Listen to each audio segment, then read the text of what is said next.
حاضرین مسجد السلام علیکم ورحمۃ اللہ وبرکاتہ۔ الحمدللہ رب العالمین والعاقبۃ للمتقین والصلاة والسلام علی سید المرسلین وعلی آلہ واصحابہ اجمعین، اما بعد فاعوذ باللہ من الشیطان الرجیم، بسم اللہ الرحمن الرحیم۔ الا ان اولیاء اللہ لا خوف علیہم ولا هم يحزنون۔ صدق اللہ مولانا العظیم وبلغنا رسولہ النبی الامین المکین الکریم، ونحن علی ذلک لمن الشاہدین والشاکرین، والحمد للہ رب العالمین۔ محترم سامعین، آئیے کچھ عرض و معروض سے قبل آقائے نامدار مدینے کے تاجدار جناب روح فدا محمد عربی صلی اللہ تعالی علیہ وسلم کی بارگاہ بے کس پناہ میں درود و سلام کی ڈالی نچھاور کریں اور پڑھیں بآواز بلند، اللہم صلی علی سیدنا شفیعنا حبیبنا کریمنا مولانا محمد وبارک وسلم صلاۃ و سلام علیک یا رسول اللہ صلی اللہ تعالی علیہ وسلم۔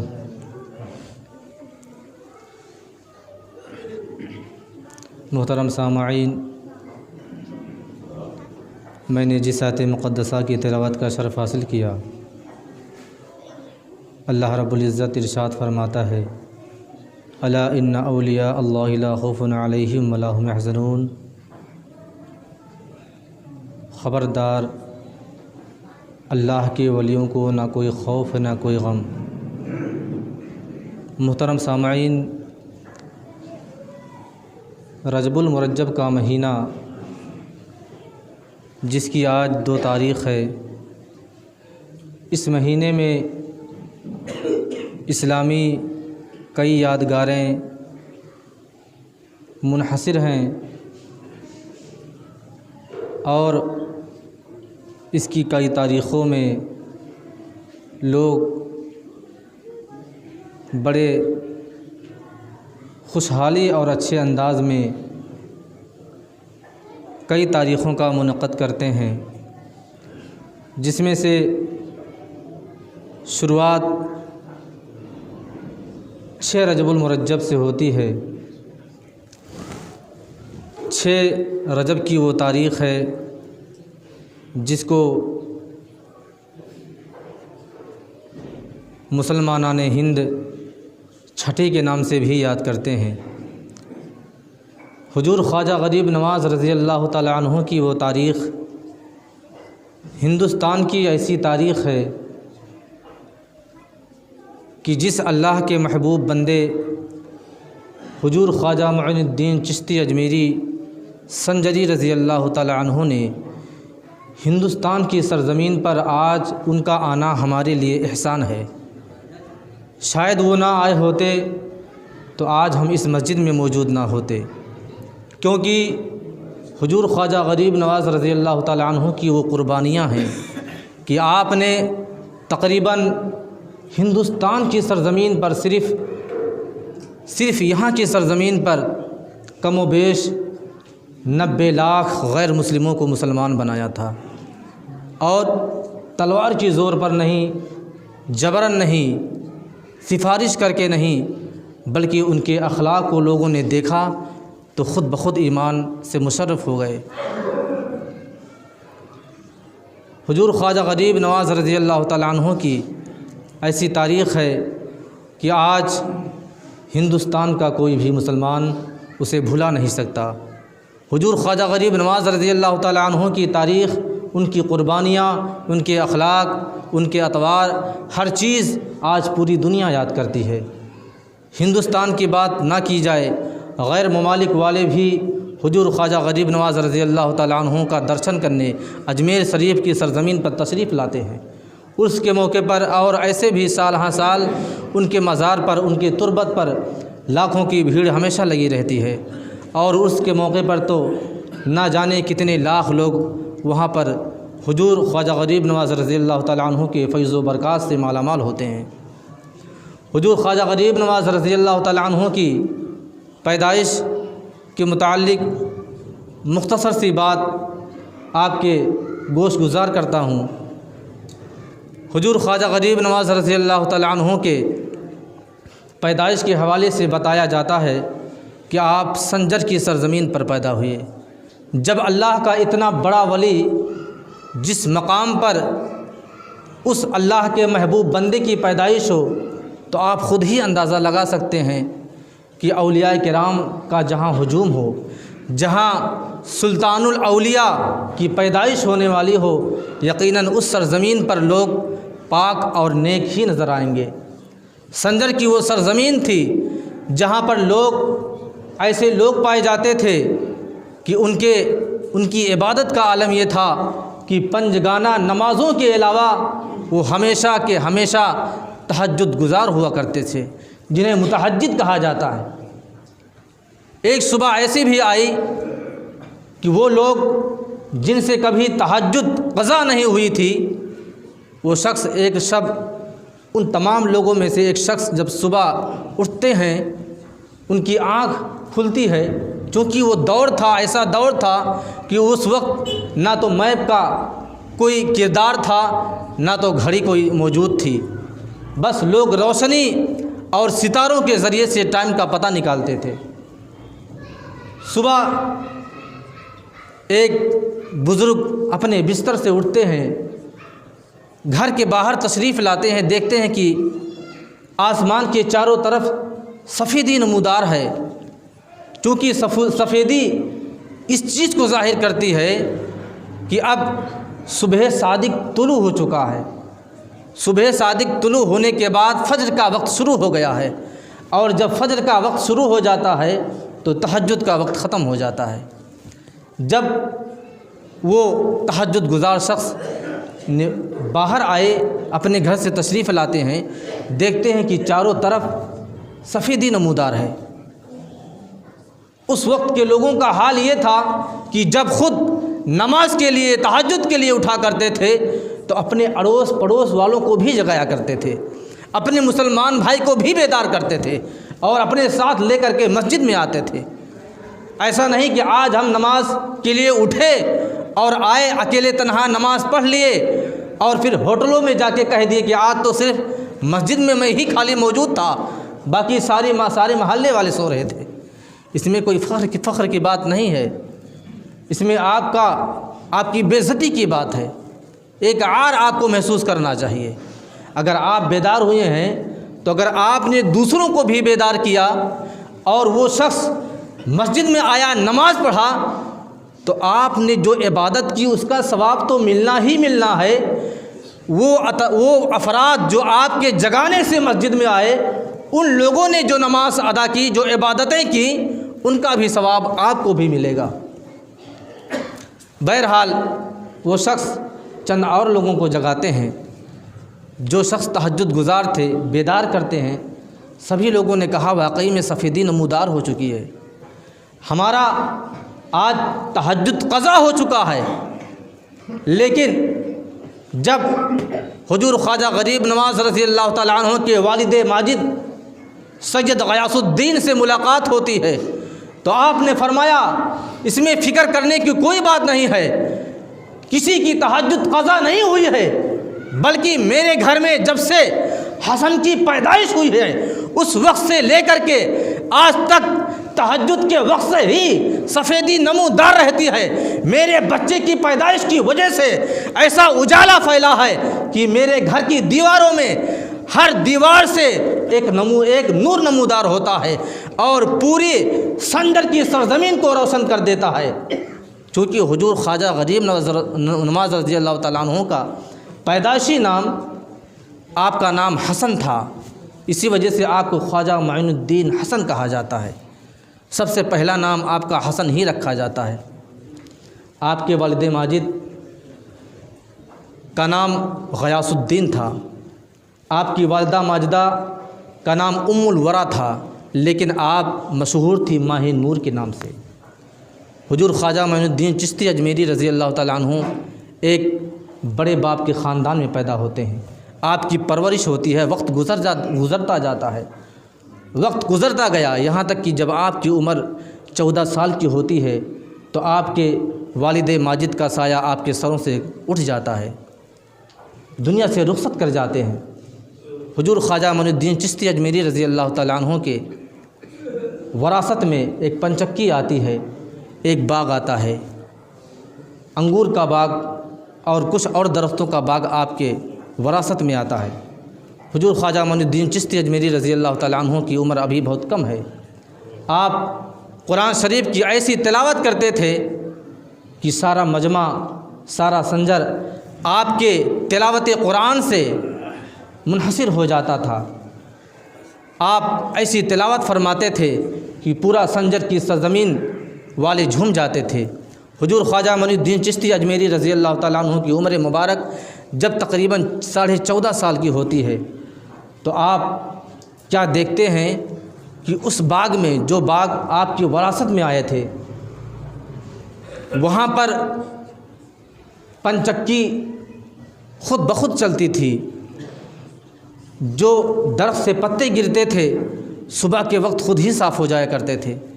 حضور خواجہ معین الدین چشتی اجمیری رضی اللہ تعالیٰ عنہ نے جب اس کا مشاہدہ کیا تو آپ نے سوچا آخرکار یہ سارا میرا کام جو مجھے کرنا چاہیے تھا، یہ سارا کام کون کر جاتا ہے؟ آخرکار آپ نے آواز لگائی تو لوگوں کی آواز آئی۔ حضور خواجہ معین الدین چشتی اجمیری رضی اللہ تعالیٰ عنہ نے جب دریافت کیا لوگوں سے کہ آپ لوگ کون ہیں، تو لوگوں نے کہا کہ ہم لوگ جنات ہیں، ہمیں اس کام پر اللہ تبارک و تعالیٰ نے مقرر کیا ہے کہ میرے محبوب بندے کے پاس اس کے باغ میں جاؤ اور اس کے اٹھنے سے پہلے سارا باغ صاف کر دو، پنچکی بھی چلا دو، جو ضروریات ہے اس کو بھی پورا کر دو۔ حضور خواجہ غریب نواز رضی اللہ تعالیٰ عنہ پیدائشی ولی تھے، آپ کو اللہ تبارک و تعالیٰ نے وہ مقام و مرتبہ دے رکھا تھا۔ آخرکار کچھ وقت اور گزرتا ہے، ایک مجذوب باغ میں تشریف لاتے ہیں، حضور خواجہ معین الدین چشتی اجمیری رضی اللہ تعالیٰ عنہ کے پاس آتے ہیں اور بھوک کا اظہار کرتے ہیں۔ خواجہ معین الدین چشتی اجمیری رضی اللہ تعالیٰ عنہ نے پکے ہوئے انگور کے گچھے لے کر کے آتے ہیں اور اس مجذوب کی بارگاہ میں پیش کر دیتے ہیں۔ جب مجذوب نے اس انگور کے گوشے کو کھایا اور حضور خواجہ معین الدین چشتی اجمیری رضی اللہ تعالیٰ عنہ سے نام دریافت کیا تو آپ نے بتایا کہ میرا نام حسن ہے، مجھے لوگ حسن کہتے ہیں۔ فوراً اس مجذوب نے ایک روٹی نکالی اور فرمایا کہ بیٹا یہ روٹی کسی کی امانت ہے، کسی کی دی ہوئی ہے۔ میرے پیر و مرشد نے فرمایا تھا کہ جاؤ، جب تمہاری زندگی میں کسی ایسے بچے سے ملاقات ہو جائے گی جس کا نام حسن ہوگا تو اس وقت روٹی کا آدھا ٹکڑا تمہاری پوری زندگی کے لیے کافی ہوگا اور روٹی کا آدھا ٹکڑا اس بچے کو دے دینا۔ آخرکار مجذوب نے اپنی ساری باتیں بتائی۔ حضور خواجہ غریب نواز رضی اللہ تعالیٰ عنہ نے روٹی کو اپنے ہاتھ میں لیا اور آپ نے عرض کیا، اے اللہ کے محبوب بندے، میں اس روٹی کا کیا کروں؟ اس روٹی سے مجھے کیا ملنے والا ہے؟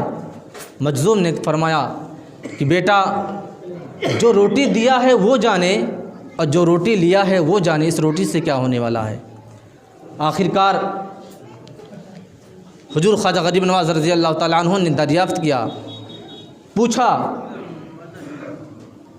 سوال کیا، کیا میں اس روٹی کو تناول کر سکتا ہوں، کھا سکتا ہوں؟ اس مجذوب نے کہا کہ آپ بالکل روٹی کھا سکتے ہیں۔ جیسے ہی حضور خواجہ غریب نواز رضی اللہ تعالیٰ عنہ کے حلق سے روٹی کا ایک ٹکڑا نیچے جاتا ہے، آپ کی ساری دنیا بدل گئی۔ آپ کے نظارے، آپ کا ذہن پوری طریقے سے تبدیل ہو گیا۔ آپ کچھ دن اور اس باغ میں گزارا کیا آپ نے، اس کے بعد آپ کسی اچھے پیر و مرشد کی تلاش میں نکل گئے۔ آخرکار آپ نے خواجہ عثمان ہارونی سے آپ کی ملاقات ہوتی ہے، آپ انہی سے بیعت ہوتے ہیں، نیشا پور کی سرزمین پر جاتے ہیں۔ وہاں پر اس وقت خواجہ عثمان ہارونی رضی اللہ تعالیٰ عنہ کی خلافت، ان کا مقام، ان کے مرتبے اور ان کے جلوے پورے نیشا پور کی سرزمین پر پھیلے ہوئے تھے۔ حضور خواجہ معین الدین چشتی اجمیری رضی اللہ تعالیٰ عنہ ان سے بیعت ہو جاتے ہیں، مرید ہو جاتے ہیں۔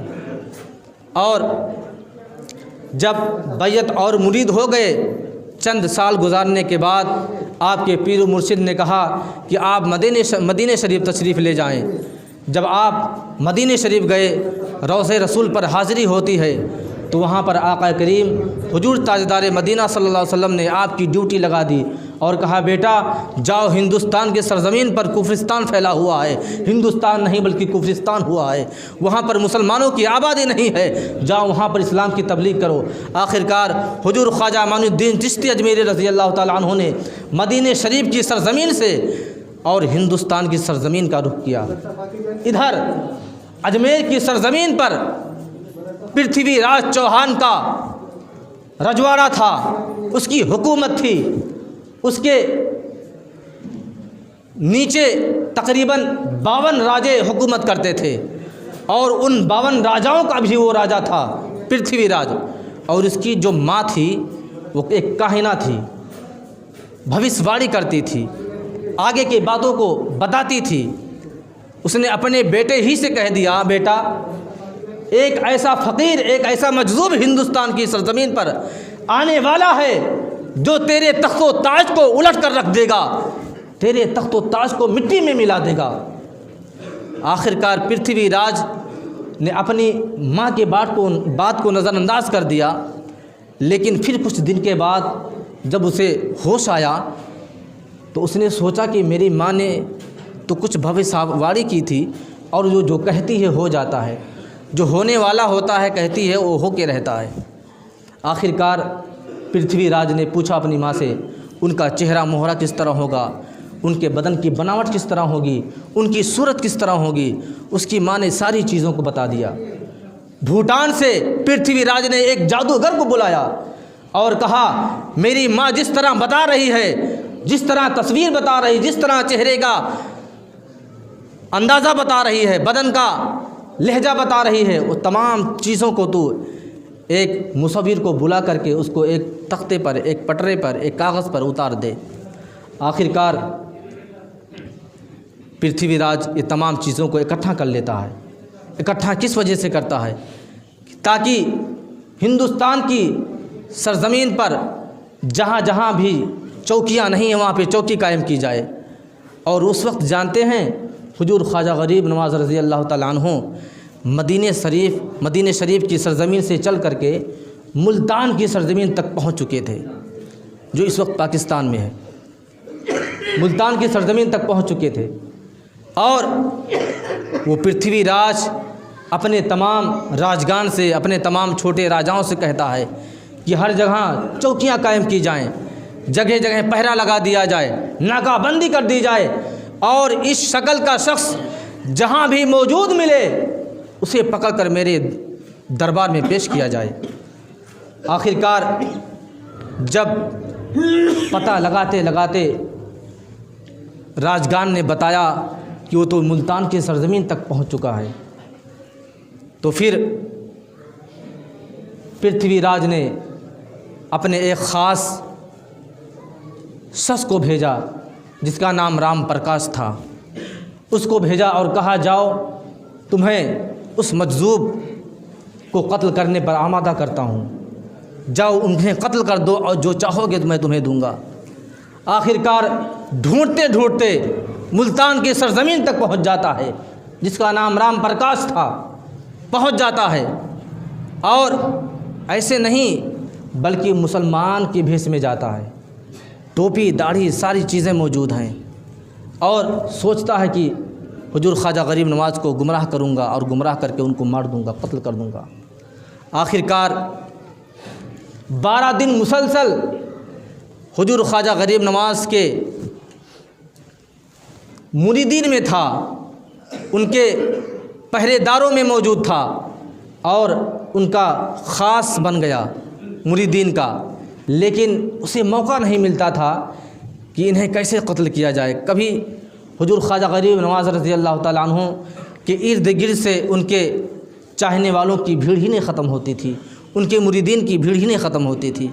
آخرکار مسلسل جب 12 دن تک محنت و مشقت کی، ایک دن موقع اسے مل جاتا ہے رات کے وقت، جب حضور خواجہ غریب نواز رضی اللہ تعالیٰ عنہ کے حجرے میں جاتا ہے، تلوار بغل میں دبائی ہوئی ہے، جیسے ہی پہنچتا ہے حضور خواجہ غریب نواز رضی اللہ تعالیٰ عنہ نے پہلا جملہ کہا، بتاؤ رام پرکاش، 12 دن تم نے محنت کی ہے اور آج تو تم مجھے بیدار پا گئے، جاگتا ہوا پا گئے، کس لیے آئے ہو؟ میں جانتا ہوں تم پرتھوی راج کے بھیجے ہوئے ہو اور 12 دن تم نے محنت کی ہے اور مجھے اکیلا پانے کے لیے کوشش کی ہے۔ آج جب تم مجھے اکیلا پائے ہو تو اپنے بغل میں تلوار دبا کر کے آئے ہو قتل کرنے کے لیے۔ جب اتنی بات اس نے سنی تو اس کے بغل سے تلوار گر جاتی ہے، ہاتھوں میں پیروں میں کپکپی طاری ہو جاتی ہے، اور حضور خواجہ غریب نواز رضی اللہ تعالیٰ عنہ نے کیا کیا؟ تلوار اٹھا کر کے اس کو دیا اور کہا، میں تمہارے سامنے ہوں، قتل کر دو، مار دو مجھے۔ فوراً وہ توبہ کرتا ہے اور کہتا، حضور میں نے دنیا میں بہت سے لوگوں کو دیکھا، لیکن اس طرح میرے دل کی باتوں کو جاننے والا پہلا شخص میں نے آپ کو دیکھا ہے۔ یقیناً آپ کوئی معمولی آدمی نہیں ہیں، بلکہ کوئی اللہ کے بڑے بزرگ، اللہ کے بڑے محبوب آپ ہیں۔ یقیناً اسی وجہ سے آپ کو ساری چیزیں پہلے سے معلوم ہو جاتی ہیں۔ فوراً وہ توبہ کرتا ہے، اسلام قبول کر لیتا ہے۔